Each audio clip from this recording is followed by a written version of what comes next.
John Hanson is the head foreman in real life and in our film to Mrs. Winchester and her 24/7, 7-day-a-week, 38-year construction plans.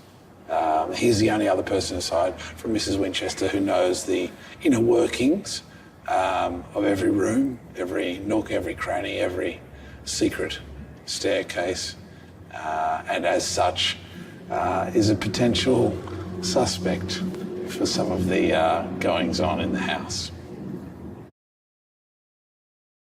Well, the first thing that I think that's so unusual about the Winchester mystery house is the fact that they built their non-stop 24 hours a day, 7 days a week for 38 years straight. They didn't stop for Christmas, Easter, Passover. They didn't stop for New Year's or even my birthday. But fascinating to think that someone who's anti-gun could inherit 50% of the Winchester at Arms Rifle Company in real life. And I guess if you're on the board of that company, you'd probably do whatever you could to stop that individual from controlling half the company. So that was a great jumping off point for the boys with this film, with Dr. Price. But yeah, to work with the Spierigs, you always want to work with great directors. If you can work with great directors who are also Australian, it's always a good time to do that.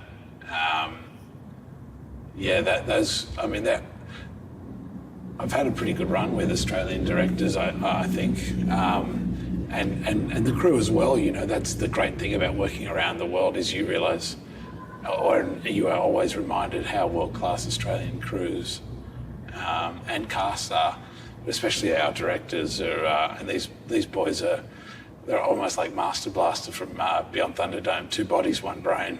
And I look at it, and having directed or having friends who direct as well, I'm like, wow, what a great setup to be able to share that load. What a wonderful team they are. So, yeah, as far as it being time to work with the Spierigs, it's always a good time to work with the Spierigs.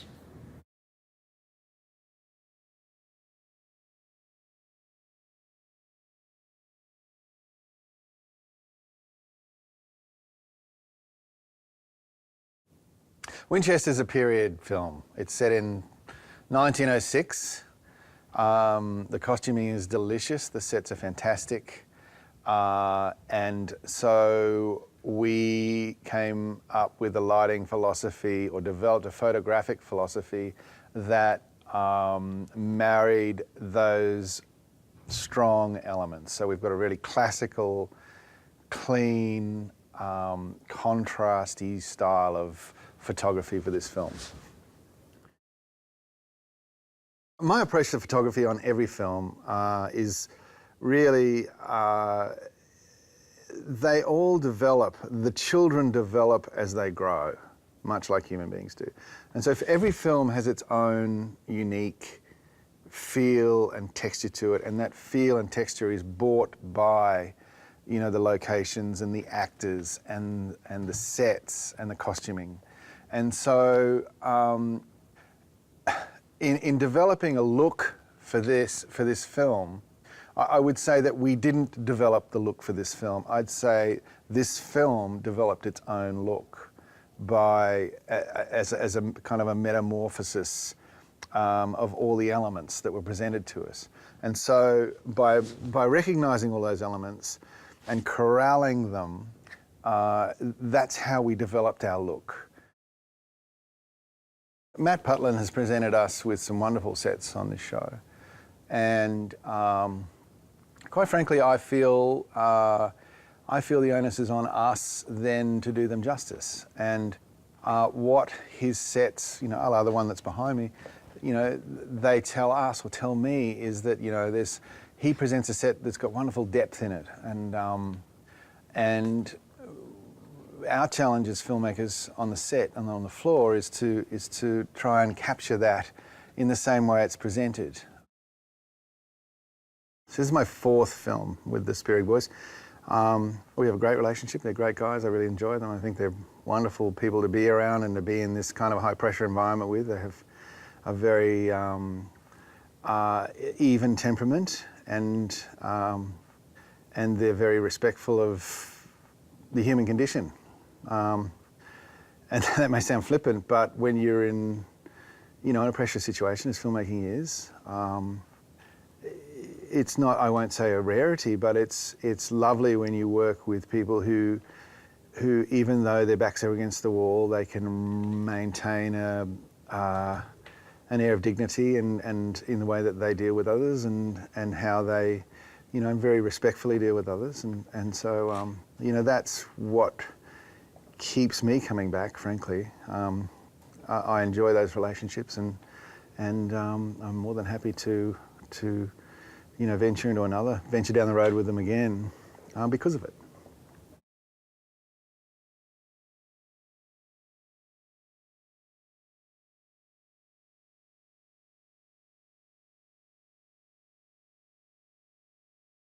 The project actually started about 11 years ago.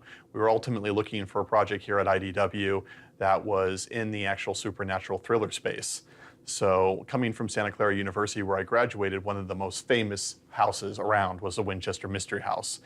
And it was such an iconic world brand, we thought to start there about acquiring the rights. Little did we know, we were in the mix among many, many directors and producers who were actually trying to acquire the rights at the same time.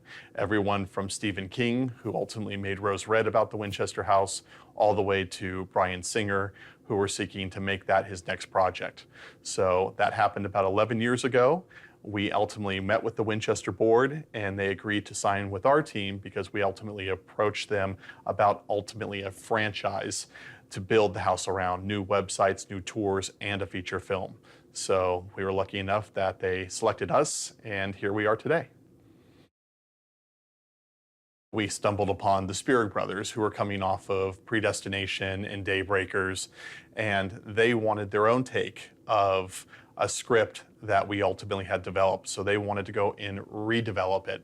And that ended a long development period for one writer and started with them as writers of their new Winchester movie and their new Winchester take. So quickly it adds up to 11 years very fast, and then signing with wonderful studios like Hammer Films and then CBS Films. So everyone in the process of this long drawn out series has ultimately come to be a part of it, to get an actual iconic group like the Spierig brothers and Tim McGahan and ultimately Helen Mirren to find that right package to go out to market. I think what I want audiences to take away from the story is that Sarah Winchester was an absolute genius inventor and designer. She gets a lot of flack for ultimately being this crazy hermit that built this house for 38 years. But if you look at her track record, yes, she did build a house with all these unbelievably peculiar inventions of doors to nowheres and staircases, that go up to ceilings. But if you look at what she's done, she's created locks on windows. She's ultimately created a wash basin that had an actual patent, back then, to be able to do your own laundry. She had car washes and fruit drying sheds and intercom systems and showers and ultimately elevators and wells for irrigation. So she was so brilliant, and every single night she was having those seances, she was drawing up plans for the next day for John Hanson to go and build these wonderful devices. And I think she just gets remembered a little too much as being the woman who speaks to spirits every night in her seances, and those inventions get overlooked. So I think it really gives that credit to her as being one of the first, female inventors out there on the West Coast. And I hope that gets really, shown to the public and people continue to research her story.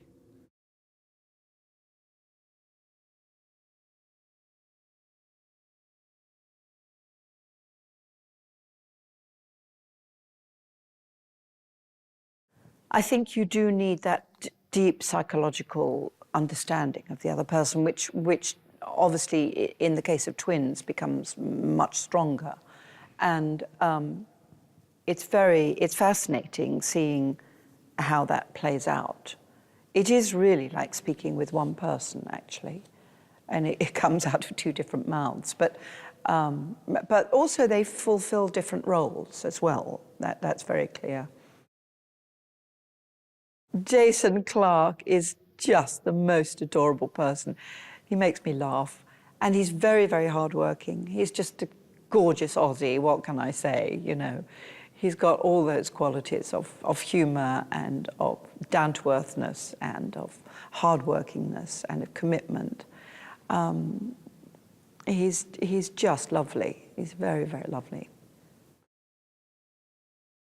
Well, he plays the role of a psychiatrist who sent that basically the beginning of the film, the Winchester Rifle Company want to take Sarah away from the Board of Governors because they think she's basically gone mad, you know, and he's there to assess her psychiatric, you know, situation, and it becomes a little bit of a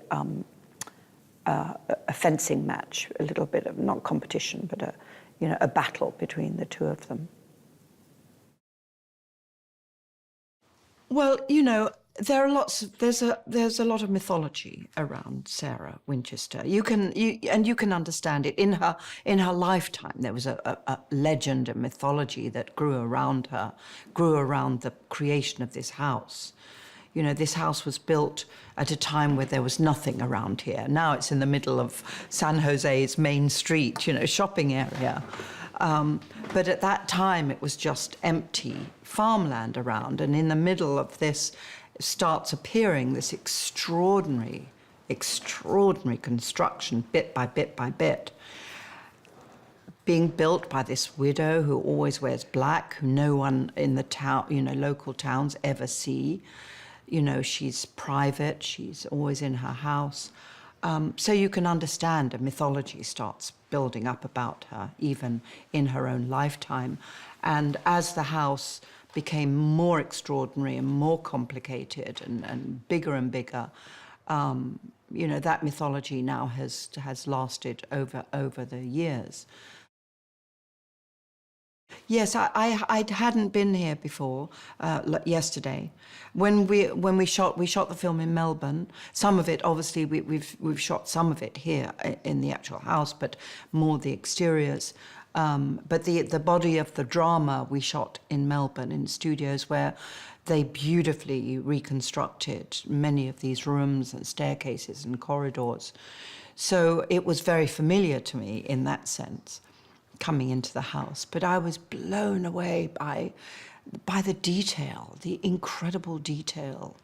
I wanted to, you know, you could spend hours in each room because as small as, and that's the other amazing thing, is the scale. It's so small. It's like a kid's house, like a little doll's house. Very feminine, but with this incredible, intricate design everywhere you look. There's another detail and beautiful. You know, just to look at a piece of wallpaper or a fireplace. You know, each fireplace is extraordinary. You know, it's a work of art as much as anything, and it has the lack of rules of a work of art. It's not a rule-bound architectural thing. There are no rules in this house. It's like it's an artist at work, you know. But it is full of mystery. It's absolutely full of mystery. Well, in this sense, our costume and our set was absolutely designed for us. You know, we were just repeating and there is research material. You know, there are photographs of Sarah. Obviously, we've got the house. You know, and we just reproduced the house as accurately as possible. The extraordinary switchback staircase, and you know, many other elements we reproduced. And we knew what Sarah wore. You know, I mean, the costumes I wore were not exact reproductions because we don't know the exact decoration or anything, but you know, they were as near as possible. Never fun to wear a corset all day long, but there you go. I've done that many times in my life.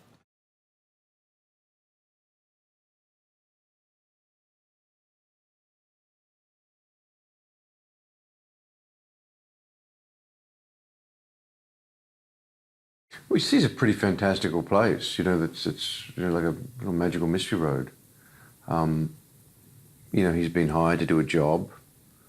He imagines it's going to be pretty straightforward and simple, and he goes down the rabbit hole, a bit like Alice in Wonderland. You know, I mean, it's you know, where he's looked at it. You know, he arrives as a non-believer and ends up, you know, seeing and doing things he didn't think possible. Yeah, it's amazing. It's you know, it validates, you know, the work that we did on the set. You know, the construction team and all that they built, the art direction. They built amazing sets that are the same. You know, because it's very different to walk. You know, to drive into the real thing and get out. But there's different shades. Like in the film, you know, I drive up in a horse and cart and a buggy and get out, and there's nothing out there if you come over palm trees.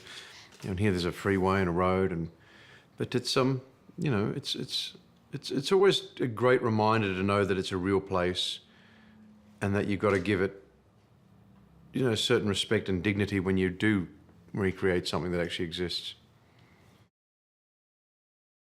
Helen put that across very well, that, you know, you can see this is such a personal place. Everything is designed by her, to her specifications. It's very idiosyncratic. It's, you know, it's nothing's by chance or nothing's just slapdash. It's very, very particular. It's a very, you know, fantastical, as I've said, an Alice in Wonderland type, you know, place that she's made. Why did she choose him? Because he'd passed through to the other side. Eric had died for a few minutes when he was shot, when his wife committed suicide. So where Sarah can feel and sense the spirits, Eric can actually see them.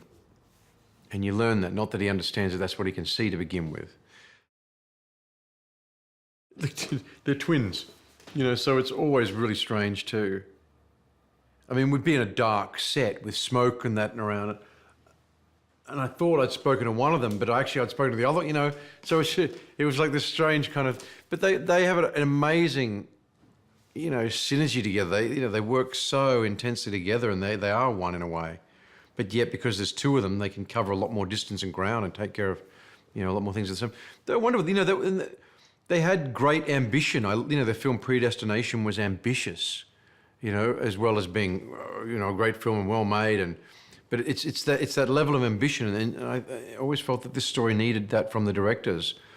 You know, it's a big myth and legend, this place and that woman, and I love working with them. The fact that they're Australian and we're able to have a you know, a base level of communicating on and an ease with working each other was great. It's, you know, I think in a way it's harmless. You know, a good one. You know, it's. There's something about being scared or being on the edge of your seat that's just, you know, it takes you out of your day, I guess, like a roller coaster ride. You know, it's entertainment, you know. She brings a lot of warmth, you know, a lot of kindness. She makes an enigma real, but still keeps it an enigma. You know, there's still a sense of mystery with Helen, because she's just got that, you know, that charismatic weight about herself as a person. And then to work with her, she's, you know, she just keeps you laughing. She's funny and sharp and witty and intelligent and strong, but, you know, but really, you know, simple and basic, and keeps it easy. There's nothing pretentious about Helen or pretend about it. She's a lot of fun, a lot of fun.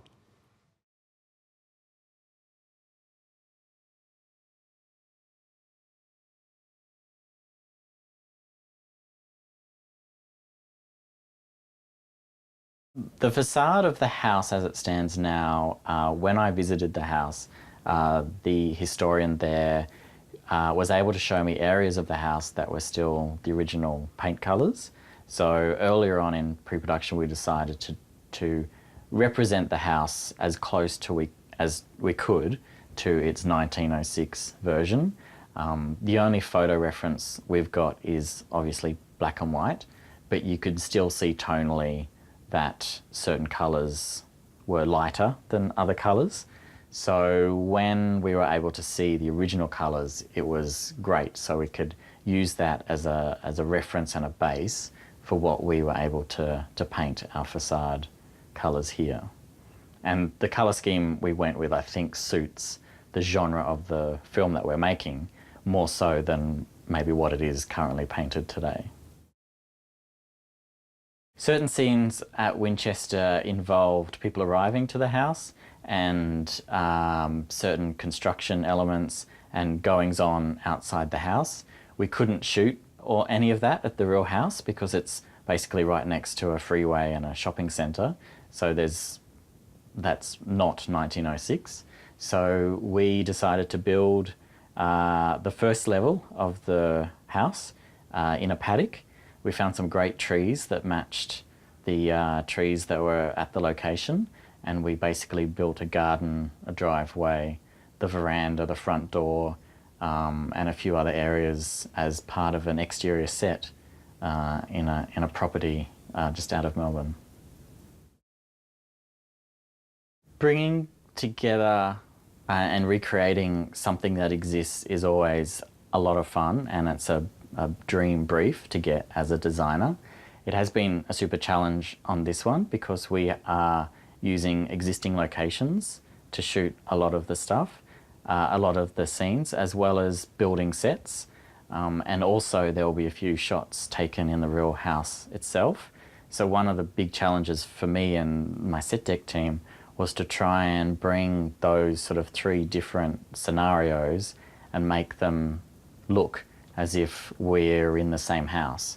A lot of the locations that we shot in are National Trust buildings, so we can't affect the colours, and basically we had to use our set decoration to tie all of the three different versions of the house into the one version. Sarah Winchester built a house which was the peak and very talked about expensive mansion of the time, 1906. And it was the height of the house, as in it had the most rooms before the earthquake obviously levelled it. But we wanted to really give Sarah's aesthetic the lush and richness that we feel would have been her style of the time. The fact that she was importing chandeliers from Germany and Europe, the timbers that she was using, the parquetry floors alone in the ballroom have 8 different timbers in them. The wallpapers she had, and still at the house, is one of the largest collections of Lincruster wallpapers that exists at the moment of the original wallpapers from the late 1800s. I was very fortunate to be able to go to the Winchester house and see it in the flesh as it is today, and I was pretty much blown away with the scale of it. Leading up to it, I'm thinking, oh, it's a great big Victorian mansion, but when you get there, it's not the extravagance and the layers of opulence that blow you away. It is the layout and the attention to detail that Sarah Winchester has, and the fact that you could see almost the progression of the house as it grew and grew and grew and consumed parts of the original farmhouse, like we were shown the water tower that would have been the existing water tower for the house, but as she grew and grew, instead of pulling the water tower down, it was just built into the house.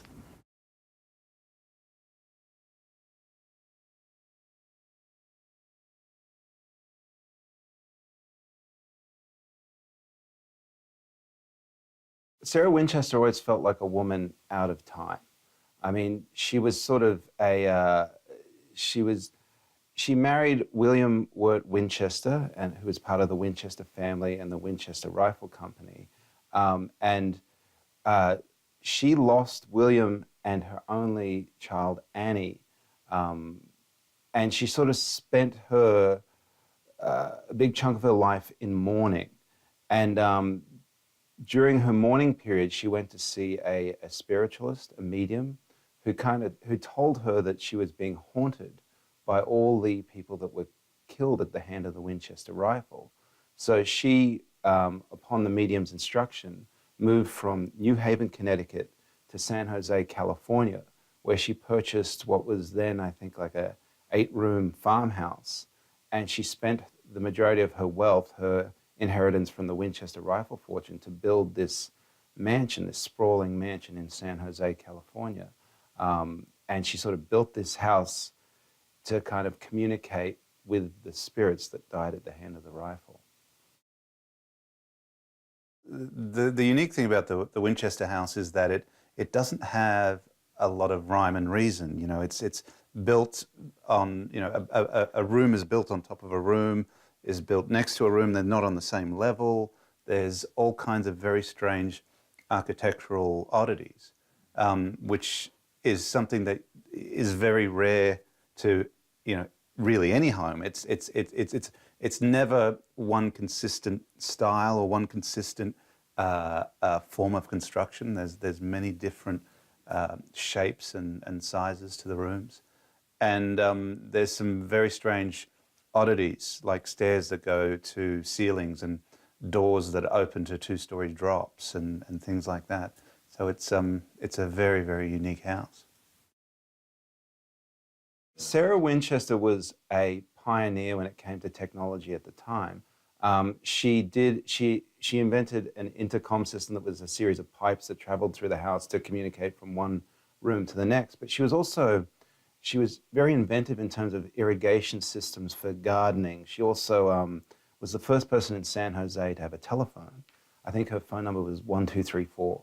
You know, so she was always looking to the future and wanting to be inventive. And I think that's where her architectural passion came from too, is she always wanted to build something new. Eric Price, played by Jason Clarke, is a psychiatrist who's invited to the house. He's invited to the house by the Winchester board. The Winchester board is trying to determine whether Sarah Winchester is crazy, and if so, they can kind of eject her from the company and take over her share. And then they can basically do what they want to do, which is create more weapons. And Sarah Winchester was looking at trying to branch out and do other things, like she was building roller skates and all kinds of tools. And this really did happen. So she was looking at alternative products for the company.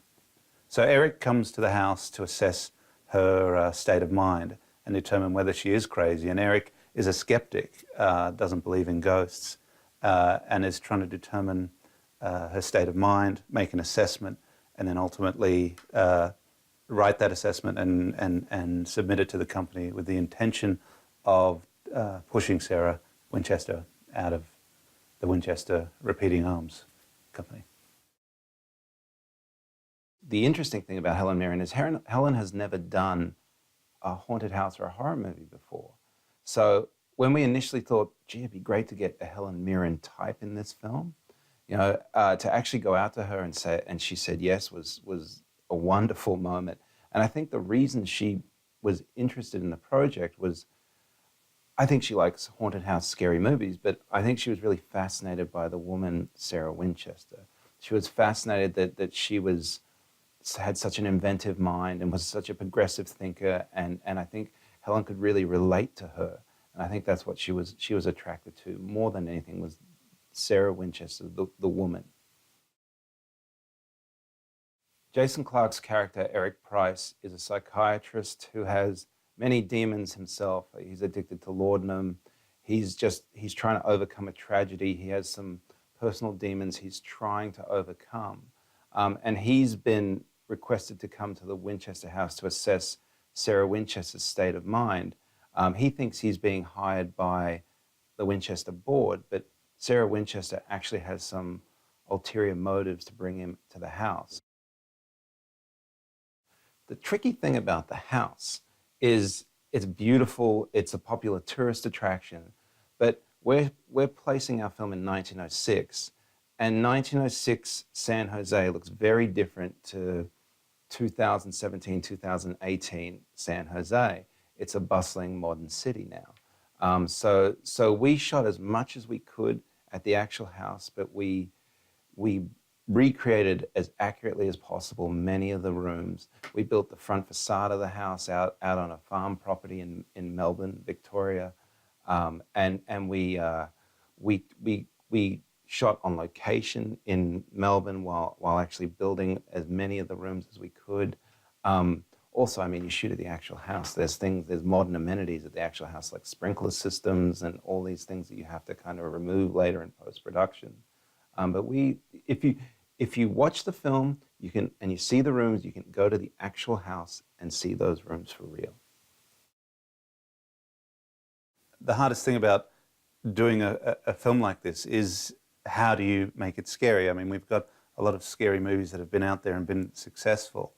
And our goal was to kind of keep it grounded in a reality, you know, to know that this is a real story about a real place and a real person makes it really terrifying. I think that also Michael and I like to do this kind of misdirect with scares as well. So you think it's going somewhere, it's coming from somewhere, you think it's going to happen on this beat or this moment, and then it happens later, or it happens earlier, or it goes in some other direction. I think that's a really interesting way of making it scary. I also think, you know, you have to care about the people. There's a big portion of when an audience cares about the actors that are going through the scary stuff, it just makes it more terrifying because you want them to survive or you want them to get out of a certain situation.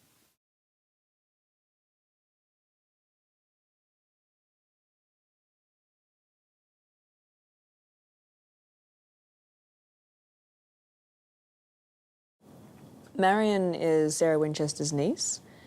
She's been a very close family member since the time that Marion was born.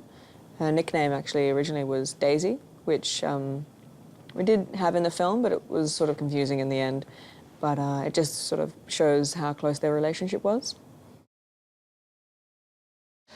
Sarah Winchester is a pretty interesting woman. I just heard today that there's no birth certificate recorded for her, which is very interesting, particularly when you're doing a story about ghosts. Did she ever really exist? But she did. There's one photograph of her. Sarah Winchester, she built this amazing house called the Winchester House, now the Winchester Mystery House, over in San Jose, California. And it's full of these strange architectural oddities. And she was the heir to the Winchester rifle fortune, which was the gun that won the West, so a substantial wealth behind her in her family. I think Helen Mirren in the role of Sarah Winchester is just a no-brainer in the end. I think, you know, a woman who can command such respect, but with such generosity and strength. And I think someone to give a lot of depth to Sarah Winchester, who is a character that a lot has been written about, but no one really knows the truth necessarily. Yeah. I mean, working with Jason has been amazing. He's great, and I've seen him so many times in so many different films. It's one of those actors who sort of pops up everywhere, and then you learn that he's Australian, and you go, "Oh, I didn't even know that. That's extraordinary." I missed that somehow, and you know, he's always so solid and so, you know, commanding in terms of his stage presence, and so you know, direct with his objectives and what he's doing on screen. It's really, to be able to see how that works on the other side of the camera, it's been really wonderful.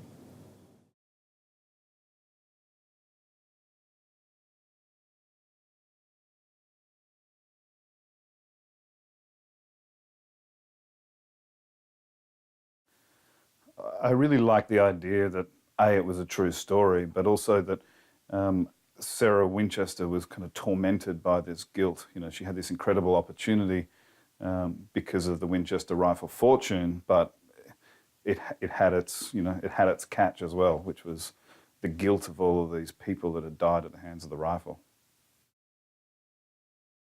I think this role was written for Helen. You know, it's there's so many parallels between Helen Mirren and Sarah Winchester being strong female characters. And you know, what I really loved about Helen is that she's got this strength, but she's also got this vulnerability when she's playing Sarah Winchester. Look, Jason Clarke's character is our way into the Winchester mystery house and to Sarah Winchester, so his role is pivotal. And you know, Jason has his own demons, and it's interesting to see how he copes with his guilt and the effects that the drugs have had on him, and also his haunting. The Spierigs are great world creators. You know, their previous films have always been about creating worlds, and I think that they really helped to set the scene for Winchester House in 1906. Shooting in Australia is great. The crews are amazing, the facilities are incredible, and we have some great locations. So for us, it was about matching the architecture of the house, which is quite unique, and finding actual locations in Australia that we could replicate for interiors, and then supplementing that with studio builds of sets. Well, I think when you're dealing with a real story and real characters, that you've got a responsibility to tell their stories and to be true to that story.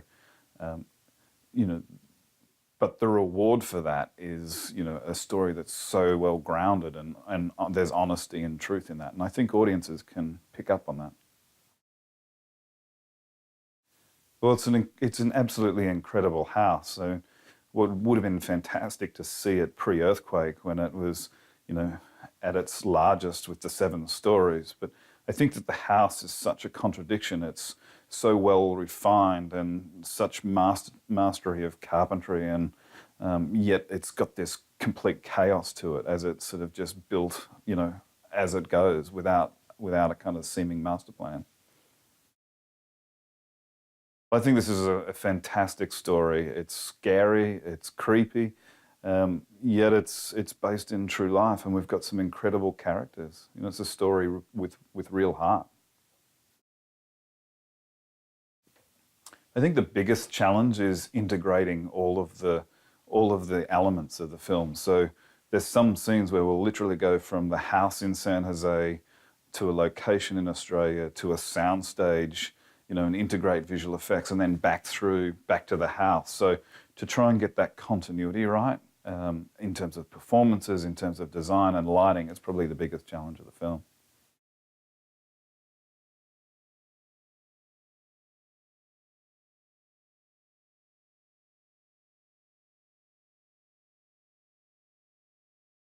I had not been familiar with the house at all. And so when I started researching it and getting involved and discovering this, I'm from Texas. Like it is a big thing in Northern California. And for those I guess probably more familiar in the supernatural, people are more interested in the supernatural community, but I'd never heard of it before. And then to realize how important it was to so many people, and how many people had memories of this place from their childhood. And you had mentioned the Winchester house, and you just see people perk up and go, I've been there, I've been there. It was really encouraging and really exciting to get involved in it. You know, to be honest, you have to take liberties with it because so much of it is a mystery. And which is what makes the house so fascinating, is because there are so many questions with the house. There are so many questions with its history. There are so many questions. I mean, it's called the Winchester Mystery House. I mean, it is an appropriate name for that place, because when you walk through it, you don't get a lot of answers. You just get questions. You just get tons of questions of why is that there, and why is that there? Why did she do this? Why was she doing this? So there are no definitive answers. I was expecting a fairly traditional, spacious mansion. And when you get actually into the house, it's incredibly claustrophobic. The walls are close in. There are room after room after room, but a lot of the rooms are very tiny. You don't know what's around the corner. It's very maze-like. So what struck me for the most part was how uncomfortable the place is from that energy. You know, like because it's so maze-like, it's so confined. When you have the longest eye line is when it's down a massive, massive, endless hall.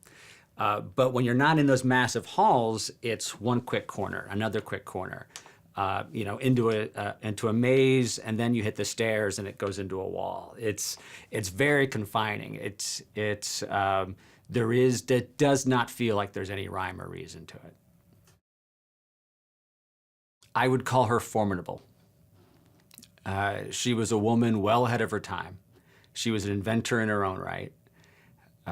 She did not care about society's norms, and she had the money to do what she pleased. And after her husband died and she moved out west, there were constantly, you know, rumors and mumblings around the community of what was going on in this house. And this woman did not care. She had her belief in herself and belief in what she was doing. And she forged her own path. The Spierigs have always done their own stuff. So to the best of my knowledge, this is the first time they took a script and directed someone else's script. And so then they did a lot of rewrites of their own and really kind of made it their own. This is very much a Spierig piece, you know, like I feel like I handed an assist to them to a Spierig Brothers film, you know, like I initiated it, handed it off to them, and then they made it their own.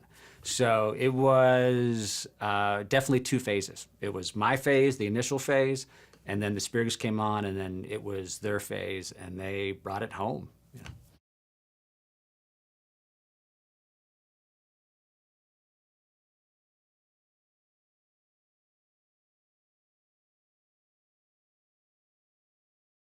The 1906 silhouette can be a little bit alienating to a modern audience.